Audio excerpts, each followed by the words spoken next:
Muy buenas noches, equipo. Hoy tenemos una capacitación que puede marcar la diferencia al momento de asesorar a nuestros clientes.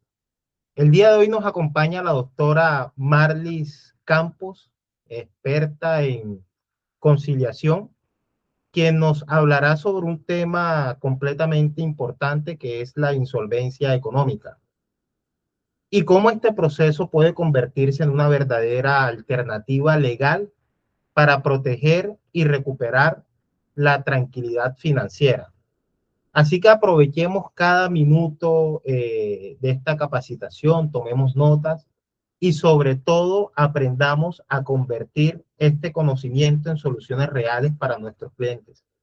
Doctora Marlis, bienvenida a Serfinan, el espacio es todo suyo. Buenas tardes, doctor Carlos, y a todos los presentes. Muchas gracias por sacar un espacio de su tiempo y pues acompañarnos a todos los presentes. Mi nombre es Marlis Campo Vázquez, tengo 25 años, abogada de profesión, especialista en el área de insolvencia económica, específicamente para personas natural, no comerciante y pequeño comerciante. Bueno. Sí, tengo entendido, doctor Carlos, que todos los que están aquí son asesores, es decir, de alguna manera lo que buscan es la captación del cliente, que cumpla obviamente con los requisitos para poder acogerse al trámite de insolvencia. En ese sentido, voy a enfocar esta intervención si bien al tema de insolvencia, es decir, comunicarles a ustedes brevemente qué es la insolvencia, los beneficios de esta y demás, y también a esa forma comercial en la que de pronto los asesores pueden dirigirse al cliente y tener en cuenta pues ciertos tips para que de alguna forma el cliente de verdad pueda tener los beneficios de esta ley. Entonces, en ese sentido, voy a proceder a compartir pantalla para comenzar.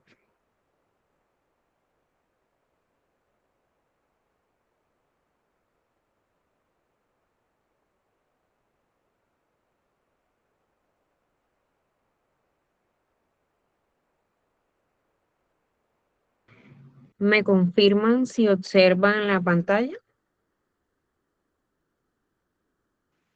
Sí, Muchísimas gracias, señor Emanuel.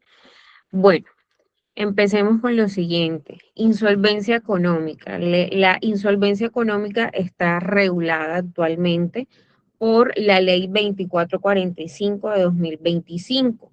Es una reforma que llegó el año pasado debido a ciertas circunstancias que se estaban presentando dentro de la ley que ya establece el Código General del Proceso, que es la ley 1562 del 2012.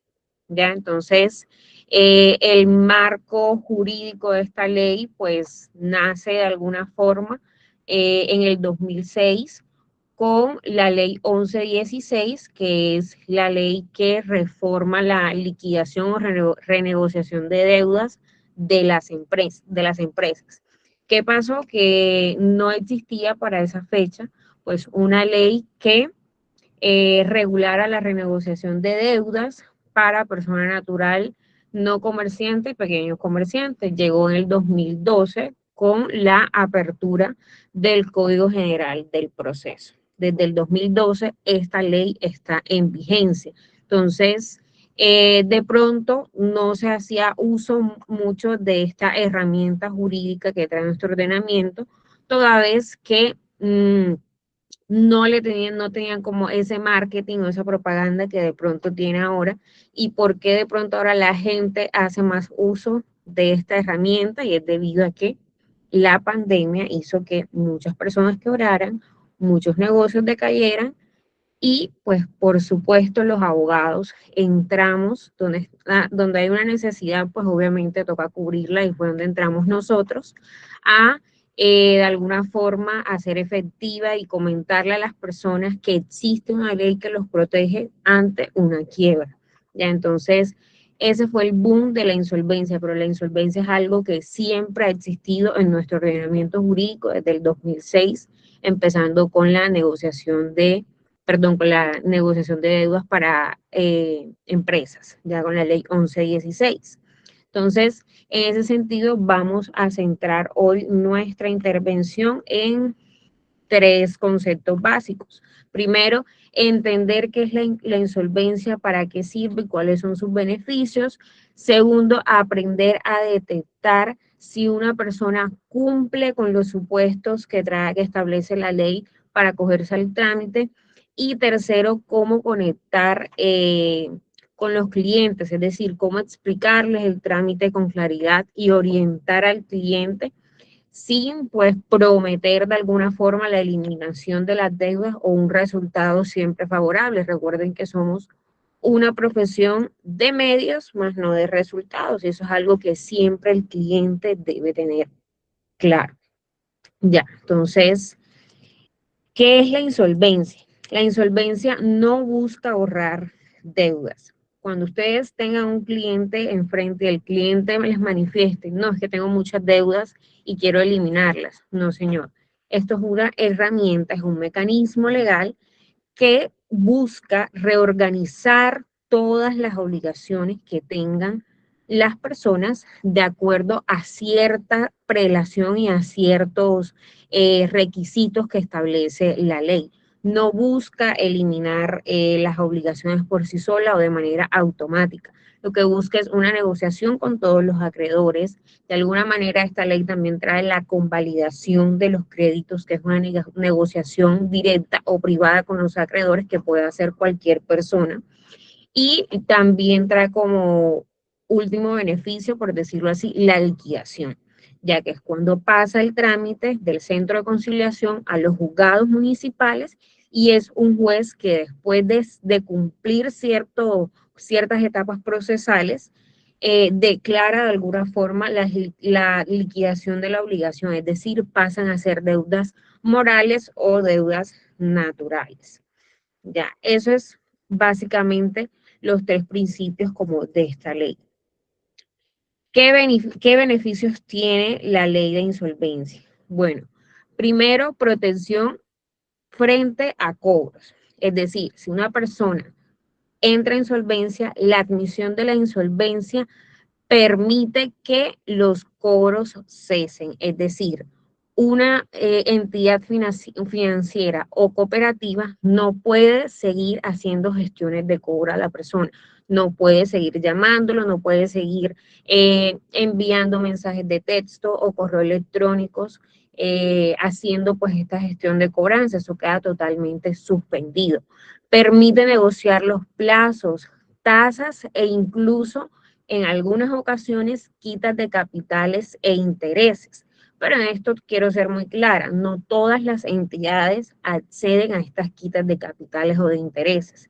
Son muy pocas o casi prácticamente es una herramienta inexistente para las entidades, porque seamos sinceros, ¿qué entidad pues va a permitir que se les quite el capital adeudado? O sea, ninguna. Ya tiene que ser una excepción muy clara o un trámite de negociación de verdad que la persona demuestre que no tiene con qué cancelar el valor total del capital y eso pues muy pocas veces sucede. Permite también abordar las diferentes obligaciones dentro de un mismo procedimiento y establece una ruta ordenada de pago. ¿Qué quiere decir esto? Que todas las obligaciones, sea con entidades financieras o personas naturales, entran dentro del proceso de insolvencia. Si un cliente a ustedes les dicen, no, que es que yo nada más tengo 3 acreedores o tengo 4, pero nada más quiero meter a 3 acreedores, no es posible. ¿Por qué? Porque hay cómo demostrar en un proceso de insolvencia cuántos acreedores puede tener una persona y eso es fácil de consultarlo porque están los certificados de data crédito, Transunión, CIFIN, que nos muestran a nosotros, ya seamos deudores o apoderados de los deudores o entidades financieras, cuántas son las obligaciones que una persona tiene vigente actualmente, ya sea al día o en mora. Entonces, todas las obligaciones entran, ya sean con entidades del Estado, con entidades financieras, cooperativas o personas naturales y proveedores. Ya, entonces, ese es otro de los beneficios.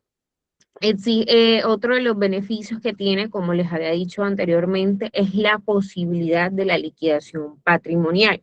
Es decir, que si en la etapa de negociación ante centros de conciliación fracasa la negociación, pues esta pasa directamente a un juez y el juez es el juez el único que tiene la potestad de poder declarar de hacer el descargue de las obligaciones y poder declarar estas obligaciones de manera natural.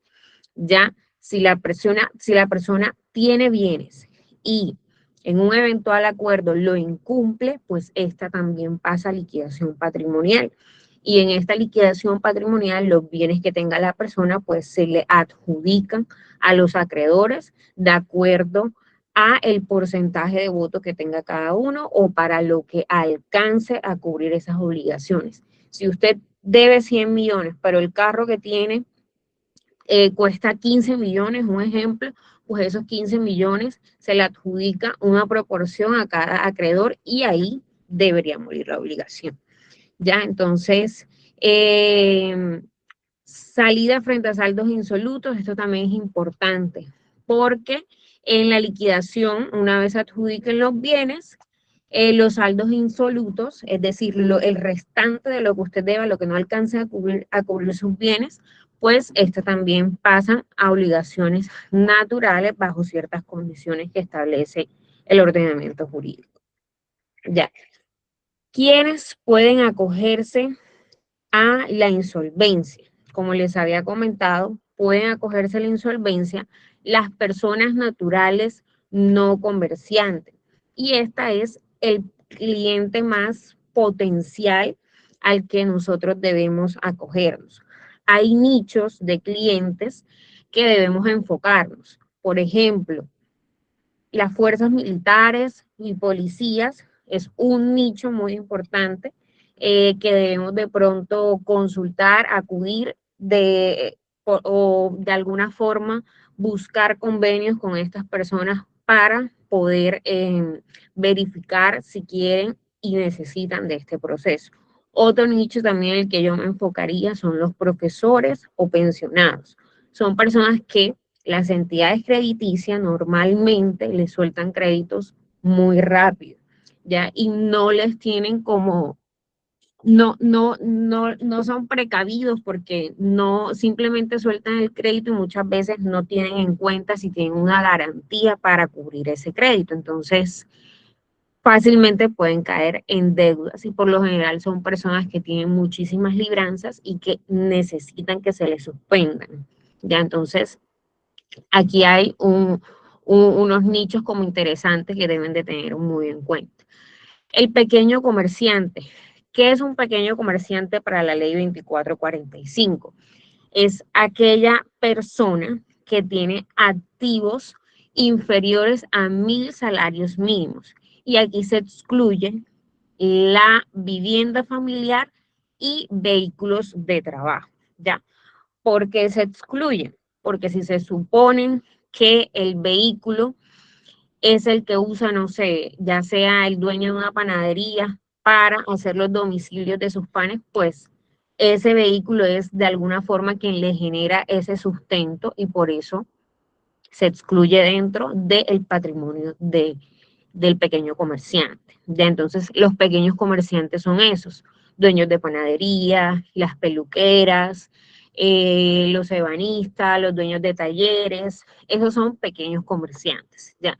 Personas que están inscritos en Cámara de Comercio, pero que sus activos son inferiores a 1.000 salarios mínimos. Ya, eso es fácil de verificar si una persona es comerciante o no. En la página del RUES, con la cédula de la persona, podemos verificar si efectivamente tiene o no tiene matrícula mercantil. Ya, entonces, ese es una de los ítems, quién puede acogerse. pasamos de pronto a los supuestos de admisión o los supuestos de cesación de pago. Ya, hay una regla básica que de pronto quiero que se quede y es el 2 más 2 más 90 más 30. ¿Qué significa esto? Para que una persona pueda acogerse al trámite de insolvencia, la ley establece que esta persona debe cumplir con dos o más obligaciones, con dos o más acreedores y que estas obligaciones tengan más de 90 días en mora y que el total de pasivos represente el 30% de esa mora. Es decir, si una persona, por ejemplo, debe 100 millones, es matemática para abogados, si una persona debe 100 millones, si se quiere acoger para insolvencia, primero, tiene que verificar que le deba a más de dos entidades, lo que quiere decir que si llega un cliente y les manifiesta, no, es que yo tengo dos obligaciones y las dos son con BBVA porque son dos tarjetas de créditos que tengo. Ese cliente no puede acogerse al trámite. ¿Por qué? Porque no tiene un acreedor adicional. Muy diferente que le diga, tengo dos tarjetas de créditos con BBVA y un crédito de libre inversión o una hipoteca con Bancolombia. Ya ahí cambia. Estaría cumpliendo dos de los tres, de los cuatro requisitos. Es decir, ya ahí tiene dos entidades y tiene más de dos obligaciones. Ya. Entonces, el tercer paso para ese cliente es verificar cuál de esas obligaciones tiene más de 90 días en mora. Ya, esta información también es fácil de detectar. Hay clientes que la tienen muy clara y simplemente nos informan, pero si ustedes quieren ser más eficientes, pues la idea es que a todo cliente se le solicite el certificado histórico de data crédito.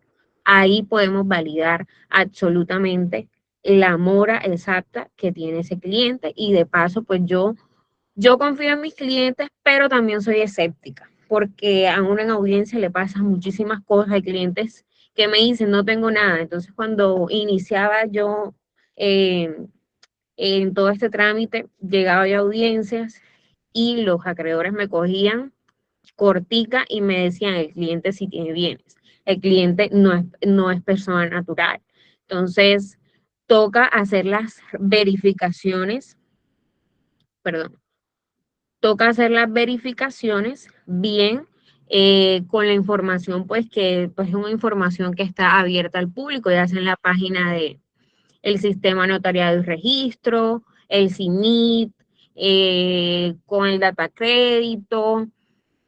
Todas estas páginas y el RUES, por supuesto, nos permiten validar la información real del cliente. Ya, entonces, volviendo al tema.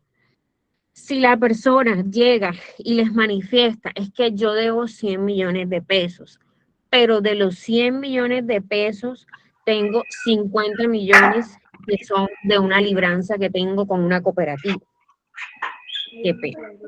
Esa libranza queda,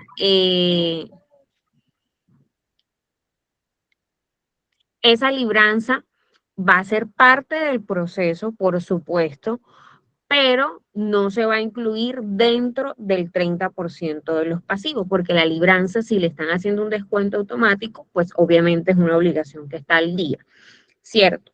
Entonces, ¿qué toca en ese sentido? Verificarle al cliente cuál sería ese 30% que necesita para acogerse a la mora. Entonces, si de 100 millones, si de 100 millones que debe el cliente, 50 están en mora, entonces la operación es la siguiente. Cogemos el total de la deuda, se le resta la libranza, que serían 50 millones, se le resta la libranza y a ese resultado se le multiplica el 30%.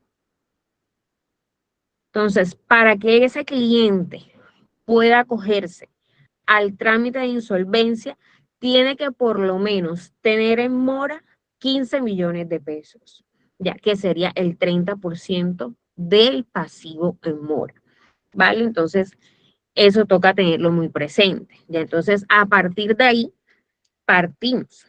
Tiene 15 millones en mora, va a entrar toda la obligación y se le suspende la libranza. O sea, van a entrar los 100 millones, incluido la mora, y se le suspende esa libranza. Ya. Entonces, eso pues también es muy importante. ¿Alguna pregunta de pronto hasta aquí? Que yo sé que de pronto el tema de la cesación a veces es un poquito complicada y hacer la operación pues también, no sé, quién tenga alguna pregunta. Bueno, seguimos.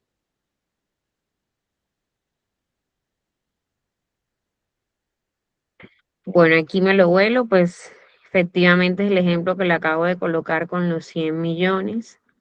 Ok, el señor Milder Isaac Pimienta pregunta qué es una libranza. Señor Milder, una libranza es un crédito que se descuenta directamente de la nómina de la persona que solicitó, del deudor. Es decir, usted se acerca a una cooperativa, solicita un crédito, probablemente esta cooperativa le va a decir, ok, le ofrecemos un crédito de libranza de acuerdo a su capacidad de pago por 20 millones de pesos. Entonces, esos 20 millones de pesos, la cuota que ustedes parten se la van a empezar a descontar automáticamente de su nómina. Ya es decir, usted no tiene que ir directamente a la entidad o pagarlo a través de en línea, no, sino que se hace el descuento automático. Esas son las famosas libranzas, créditos pues bastante concurridos. Hola Valentina, cuéntame. Hola doctora, buenas noches. Yo tengo una pregunta. Yo tengo un cliente que él es policía. Si él se declara en insolvencia, ¿él tendría algún problema con su trabajo? ¿Le afectaría en algo? Bueno, precisamente eso es uno de los ítems que tengo aquí también por tocar. No debería. La ley de insolvencia establece que las personas que se acojan a este proceso es porque de alguna forma buscan reorganizar su obligación.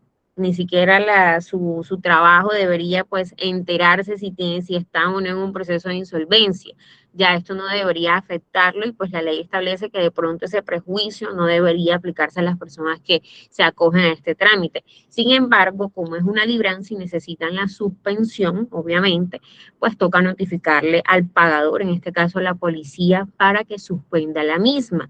Ya la policía, este tipo de procesos ya los conoce y saben que si llega un oficio de suspensión por parte de un conciliador o un centro de conciliación, pues deben proceder con dicha suspensión. Hay pagadores, es decir, entidades, no sé, como Cremil, por ejemplo, que manifiesta que ellos de un oficio que reporta la suspensión por parte de un centro de conciliación no acceden directamente a la suspensión de la libranza, sino que responden el comunicado manifestando que la entidad que solicitó dicho descuento pues debe ser la misma que solicite la suspensión para poder acceder, cosa que hace que la carga, como quien dice, recaiga en el acreedor, ¿ya? Y es un poquito tedioso acudir de esa manera a una suspensión porque los acreedores obviamente no van a querer que se les suspenda, pero sí o sí toca hacer la gestión y solicitarle al acreedor que haga la gestión ante Cremil para que apliquen la suspensión. De lo contrario, pues la ley establece ciertas amonestaciones para las entidades que no suspendan las libranzas. Entonces, espero que eso haya respondido tu pregunta. Claro Señora que Luz, sí, muchas gracias. vale. Muy buenas noches, buenas noches a todos los panelistas. Yo sí tengo una pregunta muy puntual. Su merced hablaba de dos obligaciones con dos entidades Ujú. bancarias, ¿sí? Pueden ser de la misma entidad bancaria, el mismo banco o con persona natural, ¿sí? ¿Qué pasaría, Doc, si en las dos obligaciones, cuando yo estoy en el proceso de insolvencia económica, el señor dice, bueno, yo puedo vender uno de los enseres y puedo pagar eso, pero me quedé con una obligación más grande? ¿Perdería ese tema de la insolvencia? ¿Se acabaría la figura? Y la otra pregunta es, Doc, cuando yo cito la insolvencia económica ante ente conciliador, no asisto, ¿cuántas veces yo como comerciante o persona que voy a hacer la insolvencia económica puedo actuar en ley? Me refiero, o sea, ¿cuántas veces yo puedo solicitarla al conciliación? O, en efecto, ¿hasta qué formas se pueda revisar las insolvencias económicas? Me explico. Yo hoy solicité una insolvencia, pero no asistí, no fui a la audiencia, ¿sí? El ente conciliador dice, yo dejo la constancia, me retiro con la constancia, pero cito para la próxima audiencia. Si citada la próxima audiencia, la persona que está solicitando no asiste, ¿sí? Por X o Y motivo, o sea, una situación de calamidad, situación fortuita, bueno, qué sé yo. ¿Hasta cuánto me permite la ley poder hacer esas solicitudes de las insolvencias económicas? Gracias, Doc. Bueno, respondiendo a tu primera pregunta,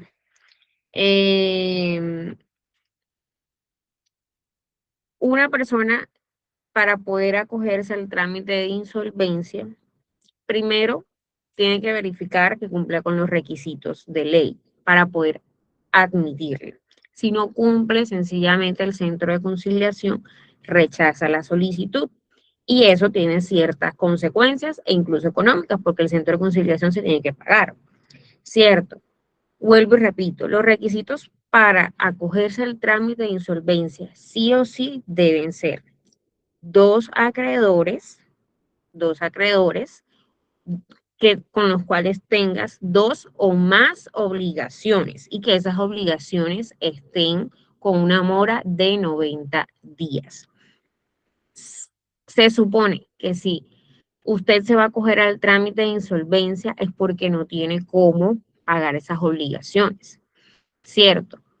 Si usted decide, cumple con los requisitos, lo aceptan, lo admiten y después de manera, no sé, independiente, decide vender algo de sus bienes, ya sean muebles, inmuebles o enseres, para cubrir esas obligaciones, sencillamente está actuando de mala fe. ¿Por qué? Porque la ley establece que si usted va a darle cumplimiento a sus obligaciones dentro del régimen de insolvencia, a todos los acreedores se les debe pagar por igual. Ya, eso por un lado. Por otro lado, la ley establece que si usted se acoge al trámite de insolvencia, usted, como quien dice, le queda prohibido hacer acuerdos unilaterales con los acreedores. Ya, también que establece la ley de insolvencia, que los bienes que usted declare ahí deben ser sus bienes reales. Ya usted no puede coger después los bienes y venderlos mientras usted está en un trámite de insolvencia, porque es que de alguna forma eso es, o sea, no, eso va contrario al principio de buena fe, que es el que rige este trámite. Y segundo, la transparencia del proceso. O sea, usted quedaría mal ante los acreedores si usted procede a vender sus bienes para cubrir las obligaciones, porque es que los bienes que usted declare es la garantía que tienen los acreedores para de alguna forma hacer valer sus créditos, sus obligaciones en una eventual liquidación patrimonial o en un eventual incumplimiento del acuerdo. Ya entonces, cuando una persona se acoge al trámite de insolvencia, nosotros los abogados tenemos que dejarle muy claro eso. O sea, el cliente no puede entrar a vender los bienes. Es más, en la ley de insolvencia hay algo que se llama periodo de sospecha. El periodo de sospecha es que una persona que vendió sus obligaciones dentro de los próximos 18 meses al acogerse al trámite no puede entrar en insolvencia. ¿Por qué? Porque eso se toma como que hizo un traspaso, puso la casa a nombre de un familiar, es decir, cogió y de alguna forma está cubriendo esos bienes para no liquidarse, ¿ya? O sencillamente puede que sí los haya vendido, pero cogió ese dinero y no hizo el deber de darle cumplimiento a sus obligaciones o de honrar las obligaciones. Ya, yo le estoy hablando de una manera muy teórico-práctica. Si ya cada abogado, ustedes han escuchado cualquier mito o leyenda por ahí, pues también se ven en la práctica, pero pues yo le hablo de lo que establece la ley. Vale, entonces una persona que de pronto se acoja al trámite tiene que tener todos estos conceptos claros, pues para eso estamos los abogados.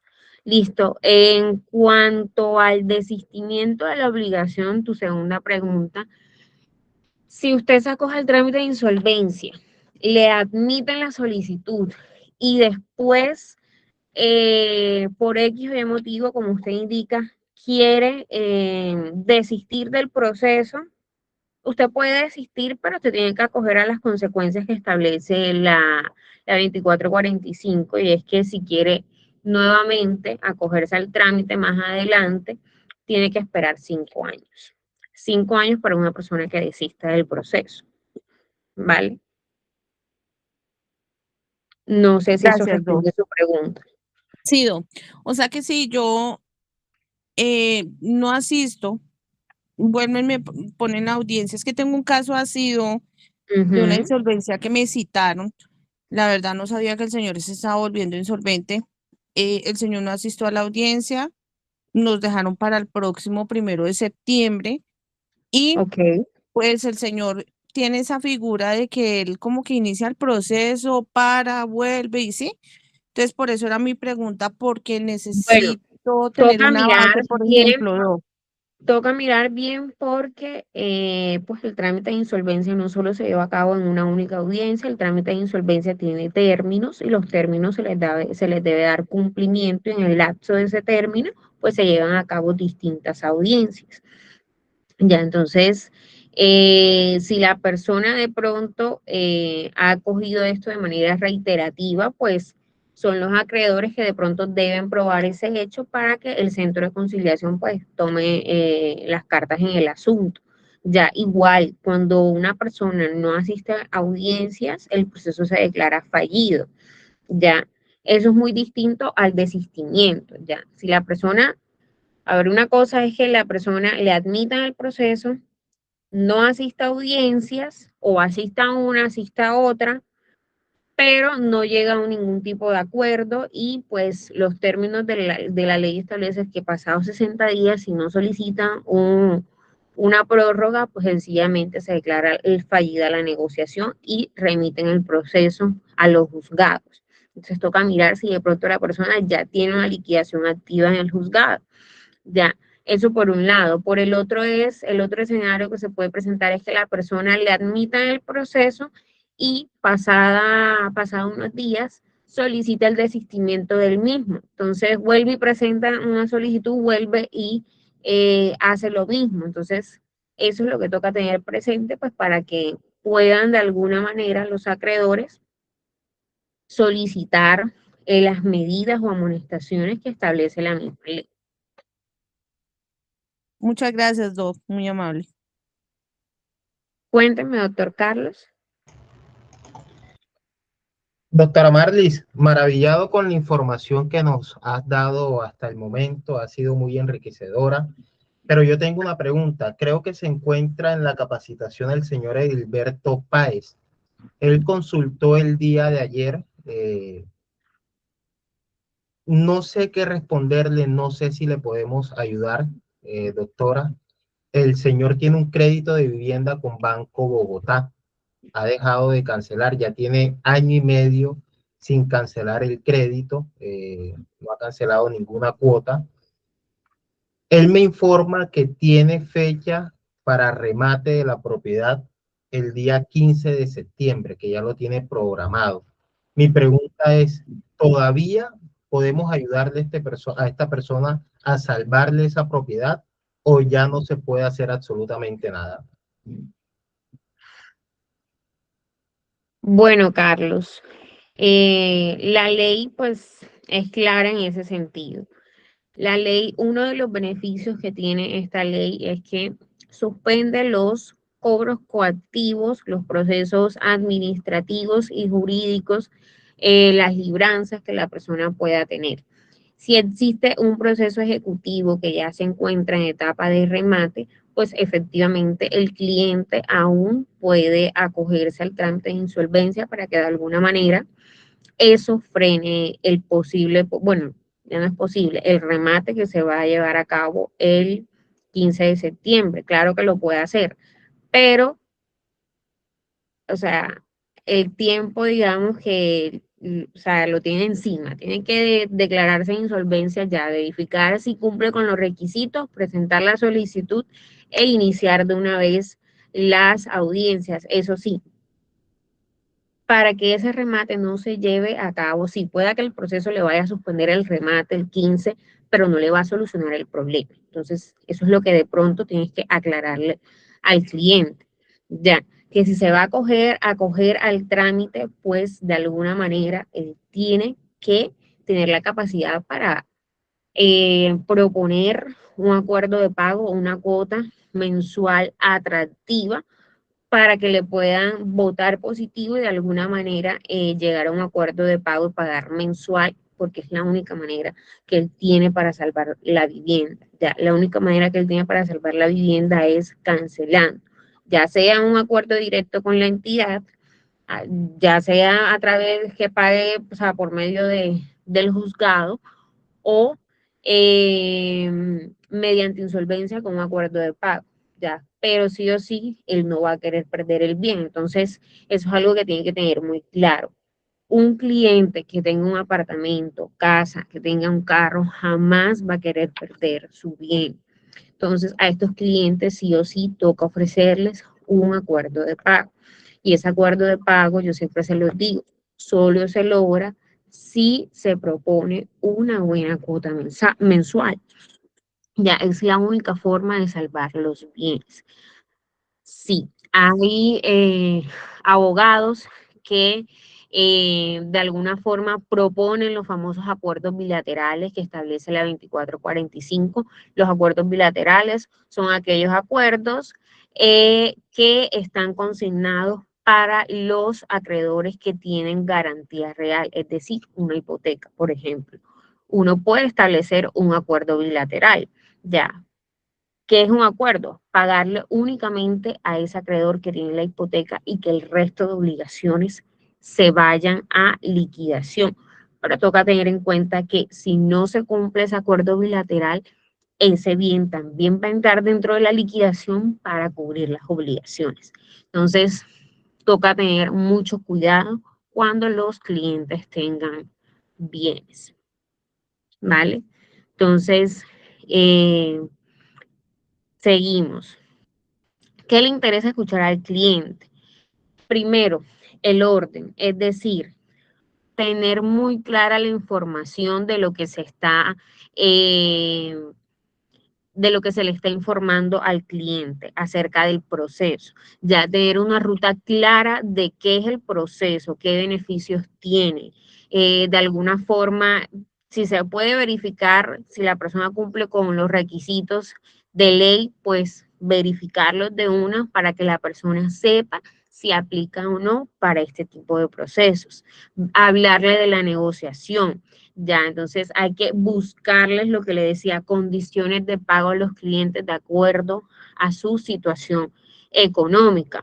Pero yo le soy muy sincera, puede que la situación económica del cliente no sea la mejor, pero ese cliente resulta que tiene bienes.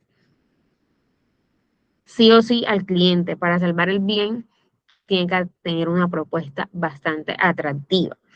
¿Ya? Entonces, la otra es protección.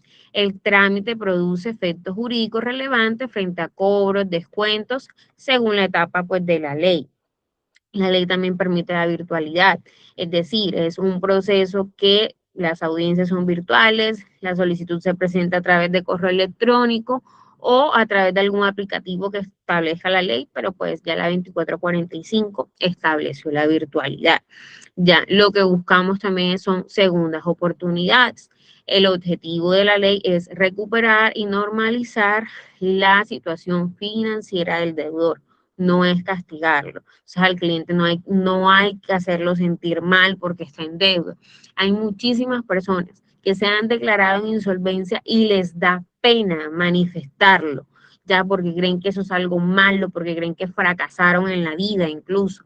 No, al cliente hay que acogerlo, escucharlo, entenderlo, tratar de entender su situación, porque es que de alguna forma, al escuchar al cliente y escucharle las causas por las cuales están en mora, son esas mismas causas las que yo como abogada tengo que plasmar dentro de la solicitud para darla a conocer ante el centro de conciliación, la operadora y, por supuesto, los acreedores. Ya, muchas veces la gente no cae en deuda porque son mala paga, no, sino que hay situaciones en la vida que se presentan y todos, absolutamente todos, podemos caer en una situación de sobreendeudamiento. Ya, entonces yo he tenido casos de clientes que por estar incluso enamoradas o enamorados caen en insolvencia, ya porque cogen y hacen créditos para el esposo, para la esposa, y sacan el carro y sacan el apartamento, y son personas que usted le ve su data crédito y antes de eso venían cumpliendo con sus obligaciones, pero viene alguien, envuelve a la persona y ¡pum!, caen en insolvencia, ya se sobreendeuda, pasan la capacidad de endeudamiento que tienen, y ahí es donde vienen esta clase de problemas. Pero nosotros no estamos para juzgar, estamos para dar soluciones, escuchar a la persona necesita y quiere en estos procesos sentirse escuchada. Entonces ahí es donde uno a veces hace como de psicólogo. Y pues finalmente el principio de dignidad. Todo nuestro ordenamiento jurídico se basa en la dignidad humana. La ley de insolvencia no es la excepción. Ya entonces, vuelvo y le digo, no se debe presentar como un fracaso, sino como una herramienta legal para enfrentar una crisis financiera. Entonces, aquí cito a el papá de Carlos, que en una de las intervenciones que pude tener la oportunidad de escucharlo, manifestaba que esta ley siempre ha existido, solo que eran los ricos quienes hacían uso de ellas. Eso es algo muy cierto. Ya, desde el 2006 está la ley de insolvencia. ¿Quiénes accedían a ellas? Las empresas, ya, porque así lo establecía nuestro legislativo, ya, pero se dieron cuenta que las personas naturales también necesitaban una forma y liquidez, ya, liquidar las obligaciones. Y fue cuando el legislativo accedió a este mediante el Código General del Proceso. Ya, pero esto es algo que siempre ha existido y siempre nos acompaña. Entonces, simplemente el marketing que tiene ahora pues es más fuerte. Ya.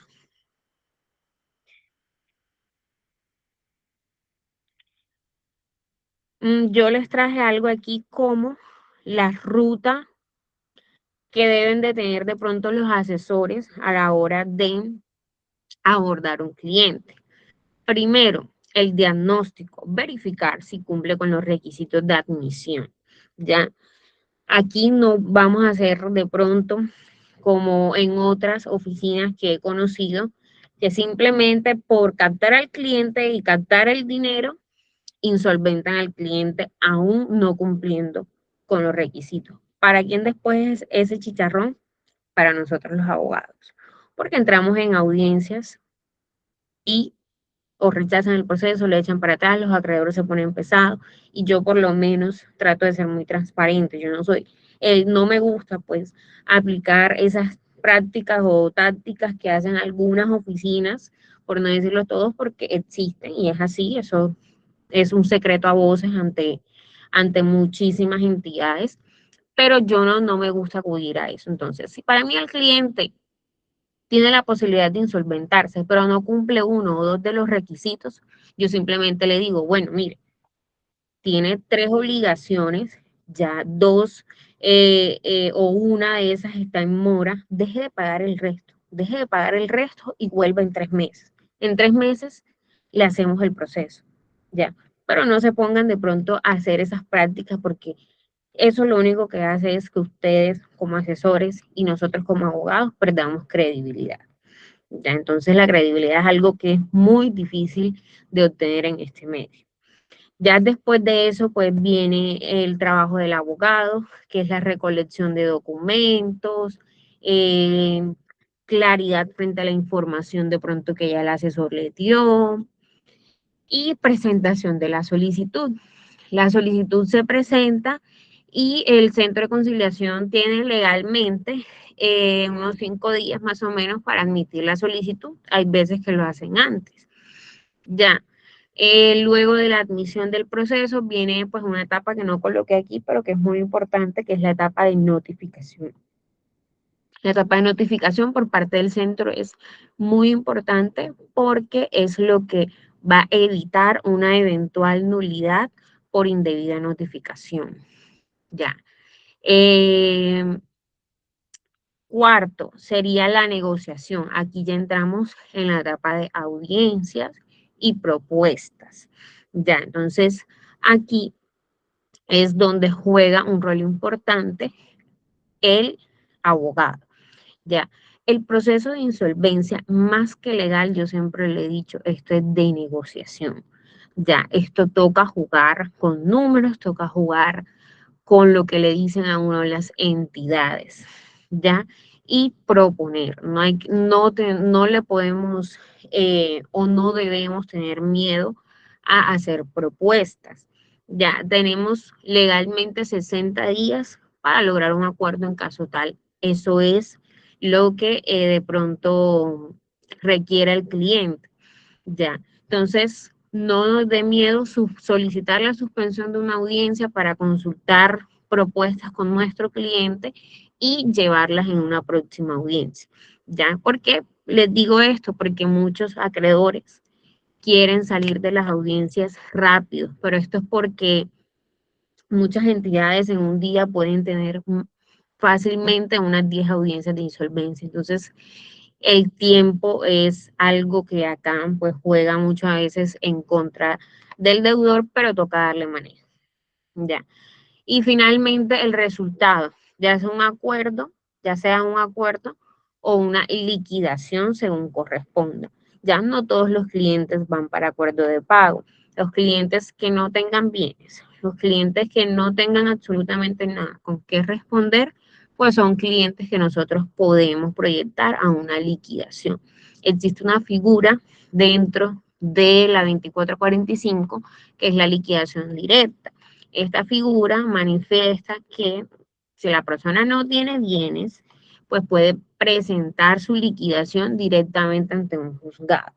Ya, pero desde mi experiencia, aunque la persona no tenga bienes, yo trato de presentarla sí o sí primero ante un centro de conciliación, porque pues ya me ha pasado que muchos juzgados, pues no sé ahora, pero el año pasado cuando recién salió esta ley, muchos juzgados no sabían darle como ese manejo a una liquidación patrimonial directa y lo que hacían era inadmitir por una cantidad de cosas impresionantes, cosas que ya estaban de hecho suministradas o aportadas desde la solicitud inicial o cosas que de verdad la ley no establecía.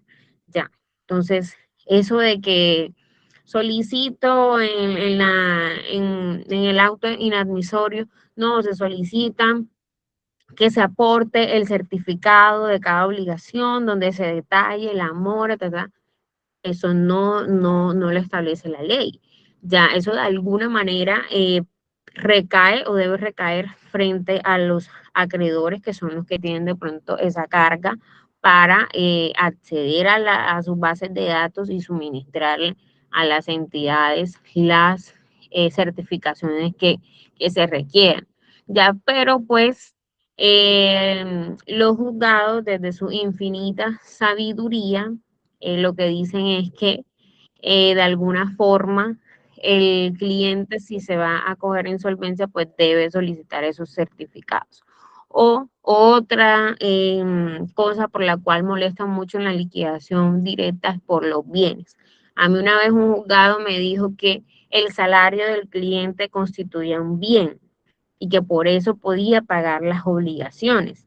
Y yo, pero si me estoy acogiendo a insolvencia es porque mis ingresos mensuales simplemente me alcanzan para subsistir mi familia y yo. Ya no tengo para aportar esas obligaciones, por eso me estoy acogiendo. Ya entonces, así, una cantidad de cosas que yo dije no. Cuando yo, un cliente no tenga o no tenga bienes, el cliente va para centro de conciliación. Si no tiene bienes, pues lo proyecto en una eventual declaración fallida para que ahí empiece el proceso de liquidación patrimonial y de alguna forma se declaren naturales o morales las obligaciones. Ya. Pero esa es mi forma de trabajar.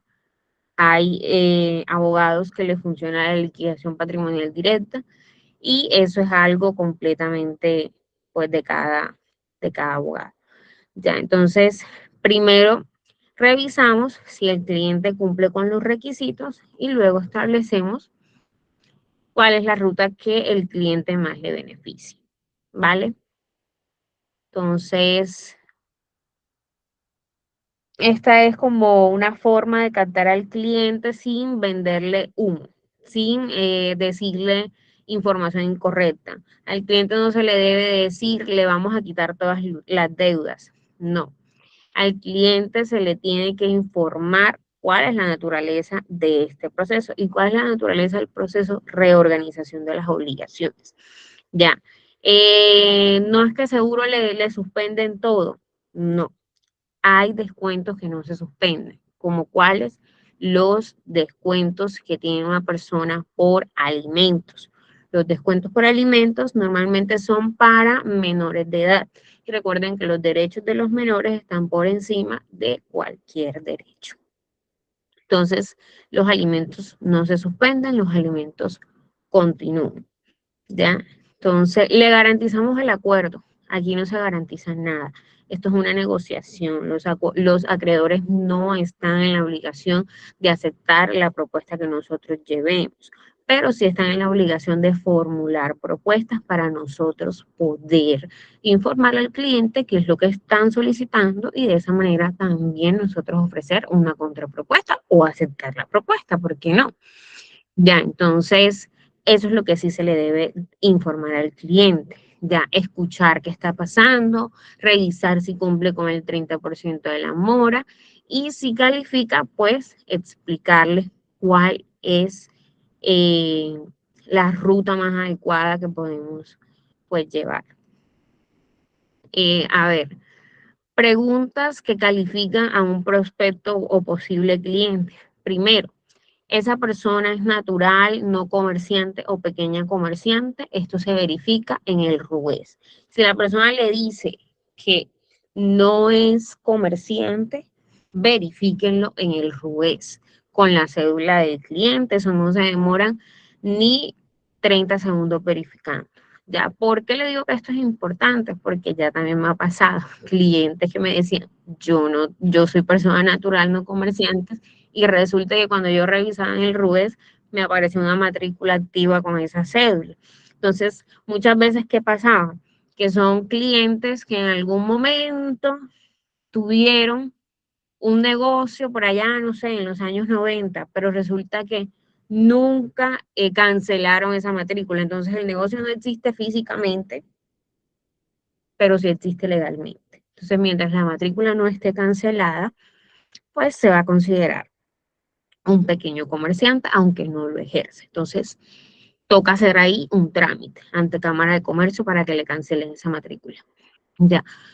Toca verificar cuántas obligaciones tiene, cuántos acreedores diferentes tiene, cuáles están en mora y desde qué fecha en lo posible, pero si no sabe el cliente, pues simplemente se verifica en Data Crédito, pues en Data Crédito sale un estimado desde cuándo está en mora. ¿Qué otra cosa? ¿Cuánto deben total? Esto también es muy importante porque a partir de ahí tenemos que sacar pues el 30%. ¿Ya? ¿Cuánto suman las obligaciones que cumplan el supuesto? Lo que les decía. Si son 100 millones, de esos 100 millones toca sacar cuál es el 30% para verificar que ese 30% efectivamente sea el que esté en mora. Ya. Tiene embargos, demandas, cobros o restituciones. esto es importante porque si la persona tiene un embargo o tiene un proceso ejecutivo recién radicado o un proceso de cobro coactivo, pues sencillamente son procesos que el cliente va a querer que se le suspenden para evitar lo que Carlos me comentaba ahorita, un posible remate si tiene bienes inmuebles o para suspender una medida de embargo que tenga, ya, un descuento de embargo que tenga. Ya, entonces es importante verificar esta información y esto es fácil de verificarlo también en la página de la rama judicial. Se puede verificar con el nombre de la persona, pues si tiene procesos activos. Y bueno, verificar si tiene libranzas o cualquier descuento por nómina, ¿ya? Porque esto también es importante para la suspensión. Ya hay que verificar quién tiene la libranza, o sea, qué entidad, quién es el pagador y pues estar pendiente que el centro de conciliación emita y notifique el oficio de suspensión junto con el autoadmisor, ¿vale? Yo sí quería hacerle una pregunta, disculpe que la interrumpa. Su merced nos hablaba hace un momento de la liquidación. Esa liquidación que yo elaboro con la persona que se va a declarar en insolvente económico, si a mí los acreedores no me la aprueban, es cuando yo acudo al juez de la República para que él mediante sentencia la apruebe. No me quedó clara esa parte, Do. Bueno, es que yo siempre pues lo he dicho, el proceso de negociación de deudas para mí tienen dos etapas, por eso es para mí, porque está la liquidación patrimonial. Pero para mí tiene dos etapas. Primero, la etapa en centro de conciliación. Ya, la etapa en centro de conciliación lo que busca es una negociación, un acuerdo de pago o una declaración fallida para que se remita al juez y se haga la respectiva liquidación patrimonial. Ya, entonces, en la etapa de negociación, si la persona hace un acuerdo, pues le toca darle cumplimiento. Si cumple el acuerdo en su totalidad, simplemente ahí ya muere el proceso de insolvencia. Ya, entonces, las entidades tienen que hacer los respectivos reportes de que la persona le dio cumplimiento al acuerdo y pagó su obligación. Ya, esa es una etapa. Luego está la etapa de liquidación patrimonial. En la etapa de liquidación patrimonial se acude por dos vías, ya sea porque se declaró fallida la negociación y el centro de conciliación remite el expediente al juez civil municipal o del circuito, dependiendo del monto de la obligación, para que sea este quien le dé apertura a la liquidación patrimonial y de alguna forma, después de unas etapas procesales, verifique si falla a favor del deudor y le hace el descargue de las obligaciones y ordena que esas obligaciones muten o pasen a natural. ¿Ya? Luego está el trámite de liquidación patrimonial directa. En este trámite de liquidación patrimonial directa no tienes que pasar por centro de conciliación. Pero yo lo que les comentaba que la liquidación patrimonial directa es un poco más compleja porque los juzgados, los jueces se ponen un poquito pesados. Ya, y el año pasado, como no tenía muy claro cómo se llevaba a cabo, pues simplemente lo que hacían era inadmitir o rechazar, inadmitir o rechazar. Entonces, uno estaba como en ese limbo, como que le rechazaban la solicitud, vuelve y presenta, vuelve y la rechazaban y así. Entonces, yo que dije, esto es un desgaste para mí, un desgaste para el cliente. Yo mejor voy a pasar todas mis solicitudes primero por centro de conciliación, independientemente que el cliente tenga o no tenga, o no tenga bienes. Ya. ¿Por qué decidí esto? Porque yo simplemente proyecto al cliente y digo, bueno, si el cliente tiene capacidad económica y tiene bienes, pues perfecto. Vamos a hacer un acuerdo de pago. Vamos a tratar de buscar un acuerdo de pago. Pero si el cliente yo veía que no tenía bienes, simplemente yo proyecto al cliente para una liquidación patrimonial. Entonces, lo que voy a pasar ante el juzgado es una solicitud que de alguna forma yo sé que me la van a votar negativo. Me van a declarar fallido a la negociación y automáticamente el centro de conciliación me va a pasar el proceso a liquidación patrimonial.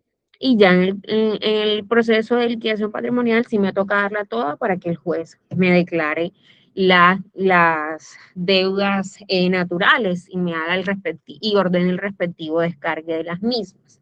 Ya. Eso pues más o menos es mi forma, vuelvo y les digo, cada abogado tiene como su manera de trabajar. Hay abogados que perfectamente les funciona la liquidación patrimonial directa y de alguna forma ahorran costos. Ya, a mí no me gusta. Objeciones típicas y respuestas. ¿Me borran las deudas? Les dice el cliente, no. El régimen busca negociar o si corresponde liquidar el patrimonio conforme a la ley. Ya, me va a embargar, ok, listo, el trámite tiene efectos frente a los procesos jurídicos o administrativos. Ya, ¿cuál es el efecto? Que suspenden esos embargos o cualquier medida cautelar que tenga, incluidas las de remate. Ya, ¿puedo seguir trabajando? La pregunta de Valentina hace un momento. La insolvencia no debe ser usada como criterio negativo de vinculación laboral o contractual. Eso lo establece la 2445. No tengo los documentos. A nosotros como abogados, pues nos toca orientar al cliente y verificar cómo conseguimos los soportes. Ya, no debemos, como les decía al inicio, inventar ni ocultar información. Entonces, esto también es muy importante. Yo he conocido y he tenido clientes que me dicen, doctora, es que yo hace mucho tuve una moto o un vehículo, pero yo lo vendí y no sé quién tiene actualmente esa moto. No tengo tarjeta de propiedad. No sé cuál es el estado jurídico actual de esa moto. ¿Ustedes qué harían? Les pregunto.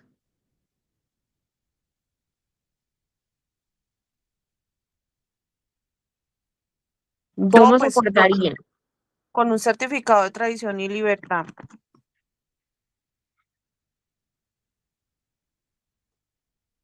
Exacto, ese sería el documento, exacto, ese sería el documento que de alguna forma podemos validar el estado jurídico actual y el histórico del vehículo.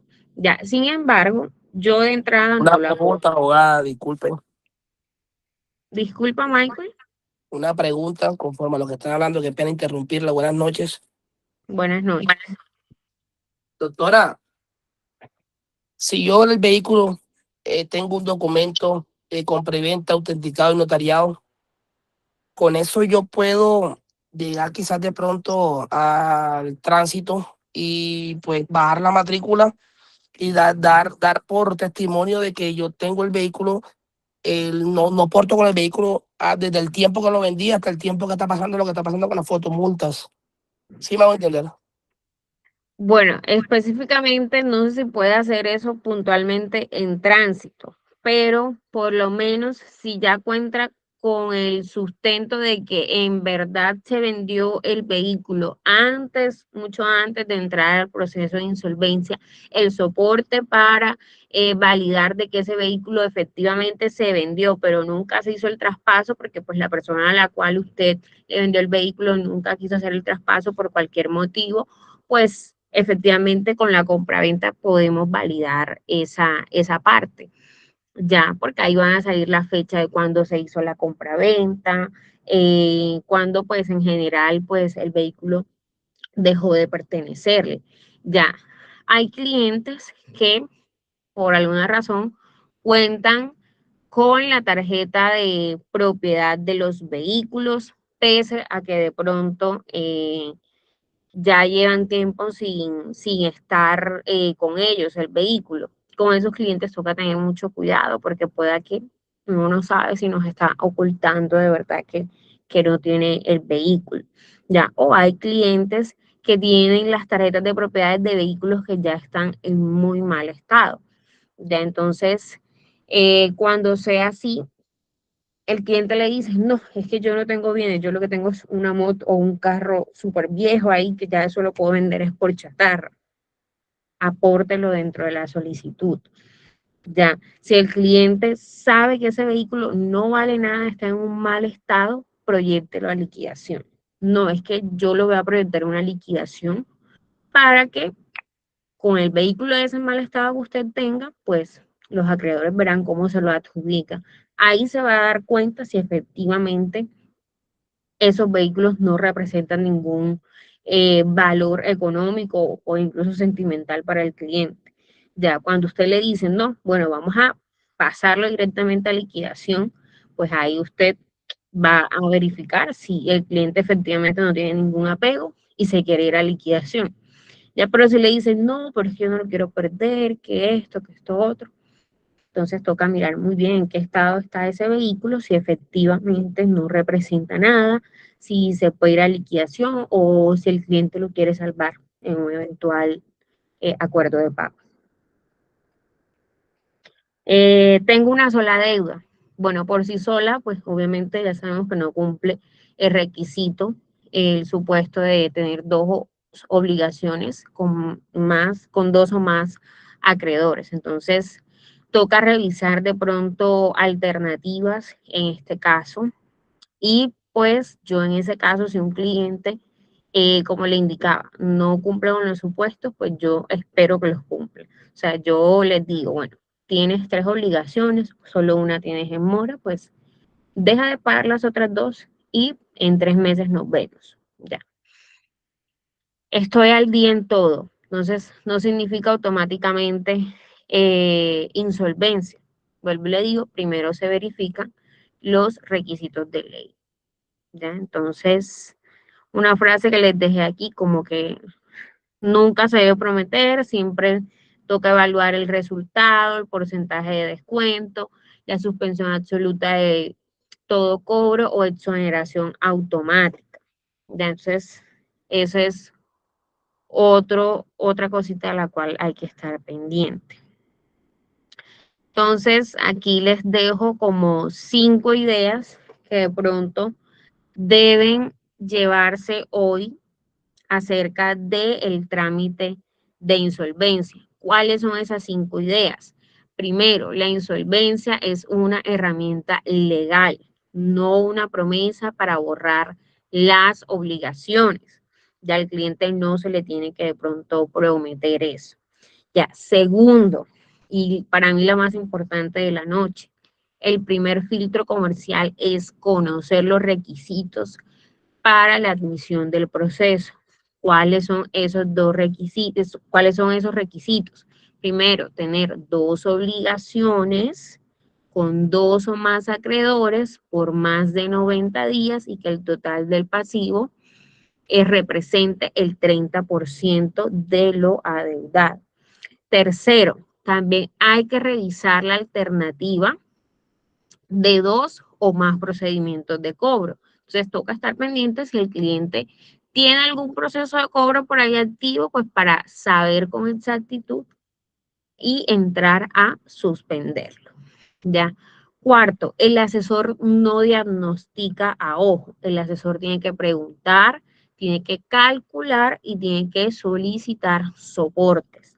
Pero pues esto queda a discreción de pronto de cómo trabaje cada persona, a discreción de las directrices que de pronto se emitan aquí en Serfinam, pues cada uno pues sabrá su forma de trabajar, pero pues la mía es de una ir solicitando soportes para verificar que el cliente pues me esté dando la información adecuada, transparente. Ya entonces, lo que le indicaba ahorita, hay que captar bien al cliente, hay que escuchar al cliente por qué entró en esa crisis de cesación, ya explicarle muy bien las alternativas que existen para cada uno dependiendo pues de su situación y por supuesto cerrar al cliente para que nos contrate, por supuesto, y podamos darle apertura a su trámite de insolvencia. Entonces, no vendemos una promesa, ofrecemos una ruta legal para ordenar una crisis financiera.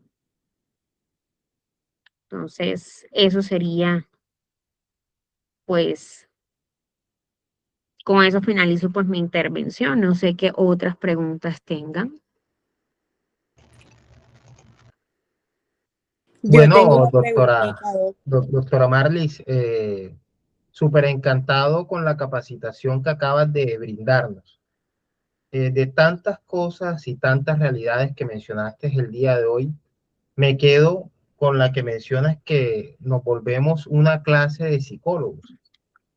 ¿Y por qué? Porque tenemos que escuchar al cliente. A veces de pronto las personas por pena, por miedo, buscan la asesoría especializada de una profesional del derecho como tú, cuando ya van a perder la propiedad, cuando ya le van a realizar el remate del mismo.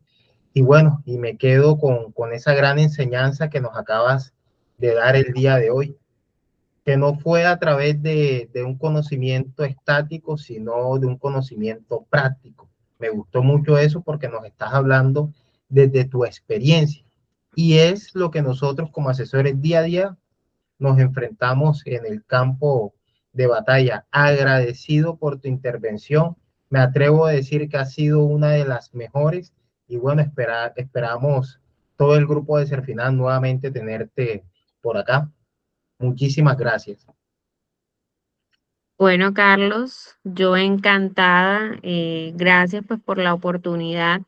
A mí en lo personal, estos espacios académicos pues me gustan mucho. Trato pues de hacer una intervención súper dinámica. Yo sabía pues que me estaba enfrentando de alguna manera a personas que no todas son abogadas o abogados, entonces necesitan una explicación de alguna forma pues mucho más dinámica, sin tanto tecnicismo, que pudieran con facilidad comprender cuál es el objetivo y naturaleza de la insolvencia económica, que yo tengo muchísima fe en esta figura y yo sé que esto no es para de alguna forma salirse con las suyas, con las obligaciones, no. O sea, buscamos de verdad honrar las mismas y hacer un correcto uso pues también de dicha figura. Doctora, yo tengo una última preguntita.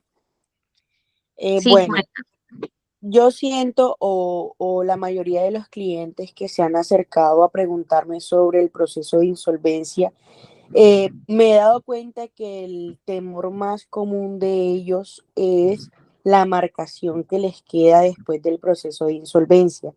Me dicen mucho, me preguntan mucho, bueno, si me declaro en insolvencia, ya después no voy a poder acceder a créditos más, voy a perder de pronto, esa oportunidad que tengo de prestar, de solicitar créditos, de mover mi vida crediticia.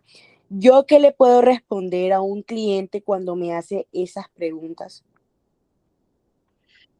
eh, bueno, yo siempre trato de abordar esa pregunta, obviamente me la han hecho muchísimo, de la siguiente manera.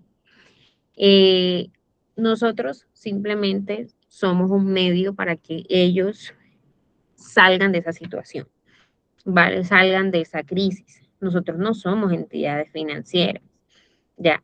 Si yo fuera una entidad financiera, pues queda a mi criterio si yo a esa persona que cayó en insolvencia le presto nuevamente o no. Ya, eso queda a criterio de cada entidad. Yo he conocido casos de entidades que le prestan a clientes que ya han estado en insolvencia. Ya, como he conocido casos de entidades en las que definitivamente pues le cierran la puerta. Ya, pero nosotros no podemos garantizarle al cliente que las entidades le van a prestar. O sea, Nosotros no somos quienes podemos ratificar eso, o sea, eso queda a discreción de cada entidad. Ya, eso queda pues completamente, sí, a discreción de cada entidad. Nosotros no podemos al cliente prometerle que después de la insolvencia todas las entidades le van a prestar dinero o definitivamente se le van a cerrar las puertas. No, eso queda ya a discreción de cada entidad y cada entidad pues tiene esa autonomía en decir si a uno le prestan o no. Sí. O sea, ustedes no se imaginan personalmente lo que a mí me tocó de pronto pasar para que a mí una entidad me abriera las puertas financieramente hablando con un crédito. Muchísimas cosas me tocó pasar porque yo no tenía vida crediticia. Entonces, ahora imagínense de pronto una persona que acude al trámite de insolvencia. Eso ya depende de cada entidad. O sea, hay personas que pueden estar súper limpias y aún así no le prestan. Ahora una persona pronto que queda en insolvencia, pues no sé qué criterios tendrán las entidades frente a eso y cómo lo consultarán también. Ya, entonces, eso es lo que yo te puedo decir. Ya, siempre hablarle con la verdad. Perfecto, doctora, muchas gracias. Bueno, ha sido una capacitación espectacular. Yo de verdad me quedo extasiado escuchando tantas cosas importantes que había que saber sobre este tema. Una vez se piensa que las maneja todo, pero fíjate que no. Qué importante estos espacios que nos ofrece Serfinal a través de estos momentos de verdad. Yo los llamo así, momentos de verdad, porque tengo claro que la educación es el vestido de gala para asistir a la fiesta de la vida, y creo que usted, doctora, nos ha regalado un vestido hermoso para hoy. Que tenga una feliz noche y gracias por todo. Gracias y bendecidos a todos. Feliz noche para todos. Bueno, muchísimas gracias por el espacio. Buenas noches a todos. Muchas gracias, doctora. Muy amable y un abrazo para todos. Chaito.